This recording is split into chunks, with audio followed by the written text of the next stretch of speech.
Uniform civil code Uttarakhand के parliament से पास हो गया है। मुख्यमंत्री पुष्कर सिंह धामी ने अपना चुनावी वादा पूरा कर दिया और Uttarakhand uniform civil code bill pass करने वाला देश का पहला राज्य बन गया है। तो क्या है उत्तराखंड का यूनिफॉर्म सिविल कोड, उसे हम समझते हैं with its positives and negatives.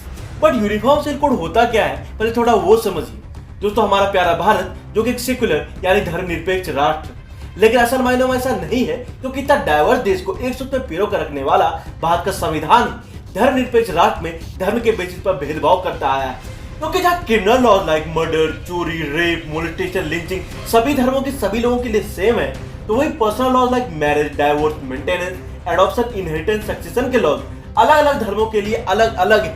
क्योंकि हिंदूज के पर्सनल लॉज में खासकर फैमिली लॉज के लिए Hindu marriage act 1955, succession act 1956, minority and guardianship act 1956, adoption and maintenance act 1956 इस तरह के रिफॉर्मेटिव कानून बनाए गए हैं। एंड इस कानून में हिंदूज का डेफिनेशन है all those communities which are not Muslims, Parsis, Christian, Jews और ट्राइबल। यानी यह कानून हिंदुओं के साथ साथ सिख्स, बुद्धिस्ट, जैन पर भी लागू होते हैं। बट मुस्लिम पर उनका पर्सनल लॉ खासकर फैमिली लॉज के लिए अलग कानून है, जिसका नाम है मुस्लिम पर्सनल लॉ यानी कि शरीयत। और यह कानून 1937 में बनाया गया था और इस कानून को कुरान और सुन्ना को बेस बनाकर बनाया गया था। लेकिन अलग अलग कानून की वजह से अलग अलग धर्मों के लिए अलग अलग कानून बन जाता है। लाइक अगर हम हिंदू पर्सनल लॉ के हिसाब से देखें तो एक व्यक्ति जो है वो एक ही शादी कर सकता है। बट मुस्लिम पर्सनल लॉ जो है एक व्यक्ति को जो है इस चीज को मतलब उसको राइट देता है कि वो अप टू 4 वुमेन शादी कर सकता है, यानी कोई 4 शादियां कर सकता है। और हम डिवोर्स यानी तलाक को देखें तो हिंदू पर्सनल लॉ के हिसाब से अगर वो मेल पार्टनर हो या फिर फीमेल पार्टनर हो, वो जो अपनी ओर से जो है तलाक के लिए फाइल कर सकता है कोर्ट में, या फिर जो चाहे दोनों भी जो साथ में मिलकर म्यूचुअल कंसेंट के हिसाब से जो तलाक के लिए फाइल कर सकता है। लेकिन मुस्लिम पर्सनल लॉ के हिसाब से होता क्या है, वहां पर जो है तलाक का बेस होता है इनएबिलिटी टू लिव टुगेदर, यानी कि आपस में रहना जो दोनों को स्वीकार नहीं होता है। यहाँ पर मेनली जो हस्बैंड जो है वो तलाक देता है अपने वुमेन पार्टनर को अगर 3 बार तलाक तलाक तलाक बोलकर। हालांकि इस पर जो अभी फिलहाल पाबंदी लग चुका है, कानून बन चुका है ट्रिपल तलाक का, और इला और जिहर ये भी जो है फॉर्म है तलाक का, इवन कई सारे और भी। और एक वाइफ यानी वुमेन पार्टनर जो है वो अपने मेल पार्टनर को जो है खुला या फिर जो मुहूर्त के हिसाब से जो उनको जो यहाँ पर जो है तलाक दे सकते हैं। आपने रिसेंटली सुना होगा जो सानिया मिर्जा है उसने पाकिस्तानी क्रिकेटर शोएब मलिक को जो है उसने तलाक दिया है, और वहां पर जो खुला को ही उन्होंने यूज किया है तलाक देने के लिए। और प्रॉपर्टी के हिसाब से अगर हम देखें तो देखिए हिंदू पर्सनल लॉ के हिसाब से चाहे आपका मतलब गर्ल चाइल्ड हो या फिर बॉय चाइल्ड हो, दोनों को जो है मतलब सेम राइट होता है, सेम 50% का जो है दोनों का जो है इक्वल डिस्ट्रीब्यूशन होता है property. But Muslim personal law के हिसाब से प्रॉपर्टी का बंटवारा तो बिल्कुल होता है, लेकिन यहाँ पर जो इक्वल प्रॉपर्टी नहीं मिलती है गर्ल चाइल्ड को कम मिलती है property as compare to boy child. और मेंटेनेंस तलाक होता है, और तलाक के बाद जो वहां पर मेंटेनेंस होता है यानी जो गुजारा भत्ता होता है, यहाँ पर जो हिंदू पर्सनल लॉ के हिसाब से अगर वो हस्बैंड हो या फिर वुमेन हो जो कम कमाता है, जिसके पास कम आमदनी के स्रोत है, उसको जो मेंटेनेंस ग्रांट करती है कोर्ट। यहाँ पर जो कोर्ट के पास राइट होता है। और अगर मुस्लिम पर्सनल लॉ के हिसाब से देखें तो कुछ केसेस को छोड़कर यहाँ पर जो डिवोर्स के बाद जो है यहाँ पर मेंटेनेंस अलाउड नहीं होता। तो ये जो एक बहुत बड़ा खामी, एक्चुअली खामी भी नहीं कह सकते, क्योंकि यहाँ पर जो मुस्लिम पर्सनल लॉ जो शरीयत है उसके हिसाब से कानून है पहले से। लेकिन सवाल ये उठता है कि संविधान में एक ही देश के नागरिकों के लिए अलग अलग कानून क्यों है? तो इसका जवाब है भारत की विशाल डाइवर्सिटी, जहाँ अलग अलग जगहों पर अलग अलग प्रकार के लोग रहते हैं। इवन हमारे देश में कई धर्मों के लोग रहते हैं। इवन जब देश आजाद हुआ था तब पूरे भारत में कम्युनल राइट्स हो रहे थे। इसलिए प्रधानमंत्री पंडित नेहरू ने अपने पॉपुलैरिटी का यूज करते हुए हिंदू महिलाओं को समान अधिकार देने के लिए हिंदू कोड बिल लाया। बट मुस्लिम्स के लिए वही ब्रिटिशर्स के दौर का 1937 वाला शरीयत लॉ को कंटिन्यू रखा। लेकिन हमारे कॉन्स्टिट्यूशन में आर्टिकल 44 है जो कहता है स्टेट यानी केंद्र या फिर जो राज्य अपने नागरिकों के लिए यूनिफॉर्म सिविल कोड लागू कर सकता है, यानी सभी लोगों के लिए सेम कानून, चाहे वो किसी जाति, धर्म आदि का हो। और यूनिफॉर्म सिविल कोड की लंबे वक्त से मांग रही।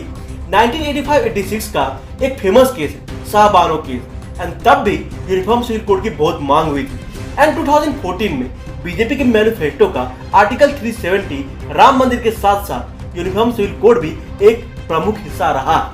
Now come to Uttarakhand. देखिए उत्तराखंड विधानसभा इलेक्शन 2022 में भी बीजेपी ने यूनिफॉर्म सिविल कोड को सरकार में आने के बाद इम्प्लीमेंट करने का अपने मैनिफेस्टो का सबसे बड़ा मुद्दा बनाया था। और पुष्कर सिंह धामी जब मुख्यमंत्री बने तब इन्होंने यूनिफॉर्म सिविल कोड के लिए काम करना शुरू कर दिया था। उसके बाद पुष्कर सिंह धामी यूसीसी के लिए सुप्रीम कोर्ट के रिटायर्ड जज जस्टिस रंजना प्रकाश देसाई के अंडर 5 मेंबर कमेटी बनाते हैं एंड यूसीसी रिलेटेड सभी लॉज को ड्राफ्ट कर यह कमेटी पुष्कर सिंह धामी को 2 फरवरी के दिन सौंपती है।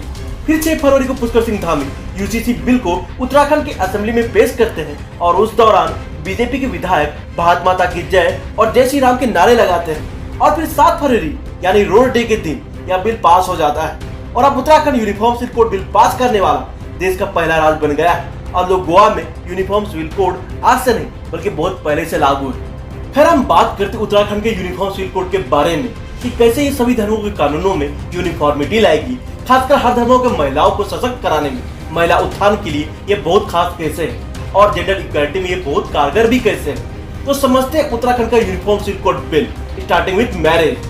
अब उत्तराखंड में आप किसी भी रिलीजन के हो, महिला हो या फिर पुरुष हो, एक शादीशुदा व्यक्ति अपने पत्नी या फिर पति के जीवित रहते हुए या बिना तलाक हुए दूसरी शादी नहीं कर सकते। पॉलीगैमी यानी having multiple wifes at same time, तो उस पर भी रिस्पेक्टिव ऑफ योर रिलीजन, कि आप हिंदू हो, मुस्लिम्स हो, क्रिश्चियंस हो, आप जो इस पर जो उत्तराखंड में बहुत ही ज्यादा जो पाबंदी लग गई।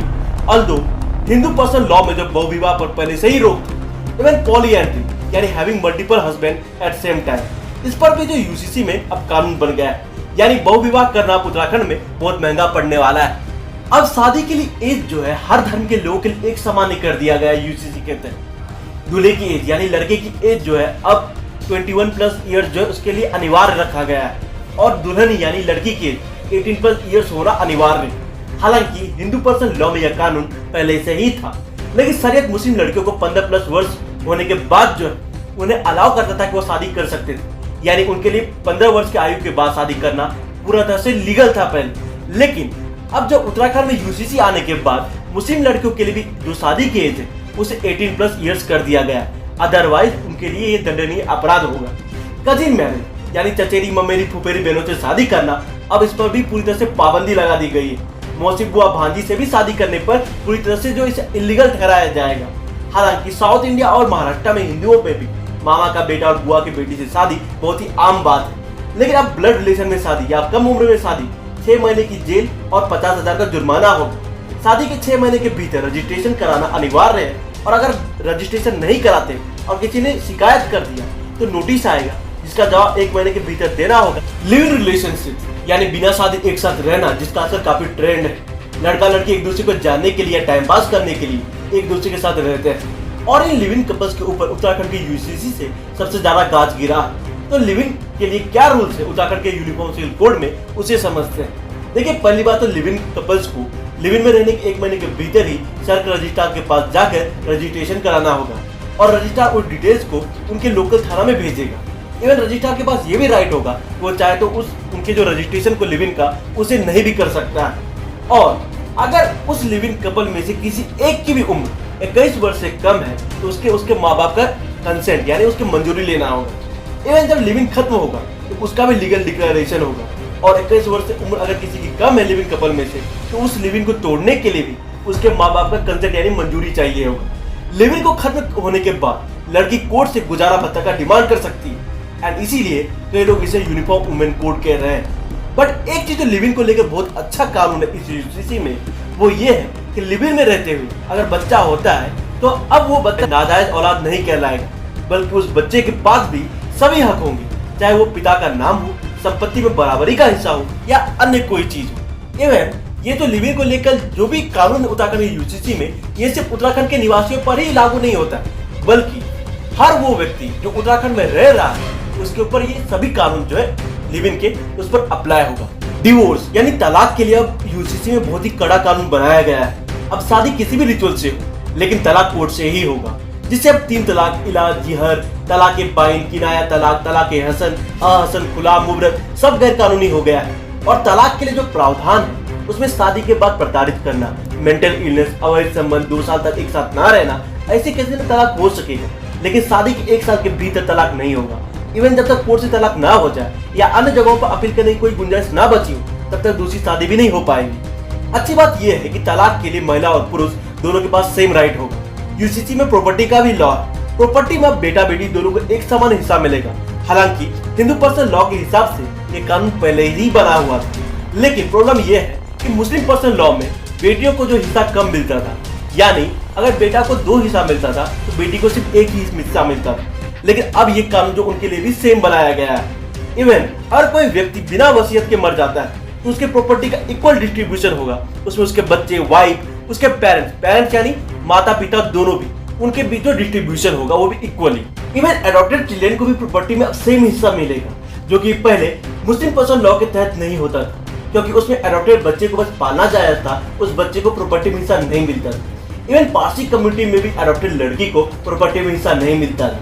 इवन उस बच्चे के माँ बाप के मरने के बाद उनके लास्ट राइट में उसको हक नहीं मिलता था, बट अब उनको हर वो हक और हर वो हिस्सा मिलेगा यूसीसी के तहत। एडॉप्शन यानी बच्चे को गोद लेने पर भी अब इक्वल कानून बन गया है यूसीसी के तहत। अब महिला हो या पुरुष, किसी भी धर्म या जाति को उसे जो है बच्चे को लीगली गोद ले पाएंगे और उनके प्रॉपर्टी में भी अब उस बच्चे का जो इक्वल राइट होगा। लेकिन पहले मुस्लिम महिलाएं को जो है बच्चे को गोद लेने का अधिकार नहीं था शरीयत कानून के हिसाब से, बट अब उन्हें भी जो है गोद लेने का पूरा हक मिलेगा। सो ओवरऑल अगर हम उत्तराखंड के यूनिफॉर्म सिविल कोड को देखें तो ये सभी धर्मों के महिलाओं के उत्थान के लिए, उनको सशक्त बनाने के लिए ये बहुत ही अच्छा कदम है। वुमेन एम्पावरमेंट को इससे बहुत ही बल मिलेगा। लेकिन मुस्लिम पर्सन लॉ शरीयत के कानून को यह बहुत ज्यादा कॉन्ट्राडिक्ट करता है।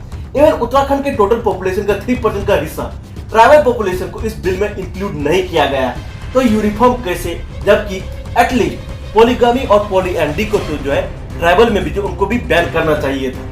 साथ ही हिंदू अनडिवाइडेड फैमिली, जिससे देश का बड़ा हिस्सा जो टैक्स का वो नहीं आता, उस पर भी यूसीसी का कोई फर्क नहीं पड़ेगा।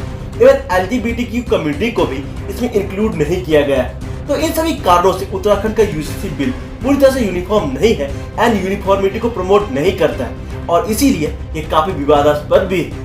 तो क्या सवाल ये है, उत्तराखंड का यूनिफॉर्म सिविल कोड पूरे भारत के लिए एक मॉडल बन सकेगा? क्योंकि यूनिफॉर्म सिविल कोड को एक दिन पूरे देश में लागू होना ही, क्योंकि इसकी बहुत ज्यादा जो डिमांड हो रही। इवन रिसेंटली जो है प्रधानमंत्री नरेंद्र मोदी जी ने भी कहा था कि उनका जो थर्ड टर्म होगा वो बहुत बड़े बड़े डिसीजन के लिए होगा। और आपको बता दूं, जैसे कि मैंने पहले भी बताया था कि बीजेपी के एजेंडे का यूनिफॉर्म सिविल कोड एक बड़ा हिस्सा रहा। अब BJP ruled states like Madhya Pradesh, Gujarat भी यूसीसी पर कमेटी फॉर्म के लिए काफी अग्रसर। यूपी के सीएम योगी आदित्यनाथ, असम के हिमंता बिस्वा शर्मा और राजस्थान के भजनलाल शर्मा भी यूसीसी पर काफी पॉजिटिव नजर आ रहे हैं। अल्दो उत्तराखंड के जैसे इन स्टेट्स में यूनिफॉर्म सिविल कोड को लागू करना इतना आसान नहीं होगा। अब कारण तो आप सभी बहुत अच्छे से जानते ही होंगे।